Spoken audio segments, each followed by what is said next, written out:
Jesus was not on the cross yet, but in Gethsemane, his body was already under so much pressure that his sweat became like drops of blood. And then he prayed something strange. "Father, let this cup pass from me." So what was in the cup? The story happens the night before the crucifixion. Jesus has eaten the Last Supper. Judas has already gone into the darkness. The cross is now only hours away. Then Jesus takes Peter, James, and John into the Garden of Gethsemane. And that name matters. Gethsemane means oil press, a place where olives were crushed until oil came out. So before Jesus was crushed publicly at Calvary, he entered a place of private crushing. Matthew 26 says Jesus became sorrowful and deeply distressed.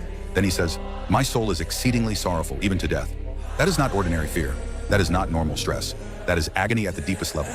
Then Luke 22 says his agony became so intense that his sweat became like great drops of blood falling to the ground. Now Luke was a physician, so he gives us this physical detail. But the deeper mystery is not only what happened to his body. The deeper mystery is what Jesus was carrying in his soul. Jesus falls on his face and prays, "Oh my Father, if it is possible, let this cup pass from me." Now pause, Jesus came to die. He had already told his disciples he would suffer, be killed, and rise again. So why would he ask for the cup to pass? Because in Scripture, the cup often represents judgment, suffering, and wrath. Jesus was not simply afraid of nails. He was facing the full weight of sin, betrayal, mockery, abandonment, judgment, death. The sinless Son of God was about to carry what humanity could not carry.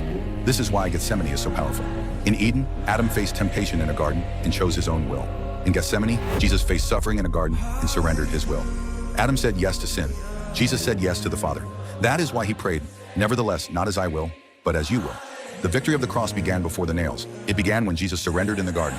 So why did Jesus sweat blood? Because Gethsemane was not weakness, it was warfare. It was obedience under pressure. It was the Son of God looking into the cup of judgment and still choosing to save us. Like and subscribe for more Jesus Mysteries Explained, and comment below. What do you think was in the cup?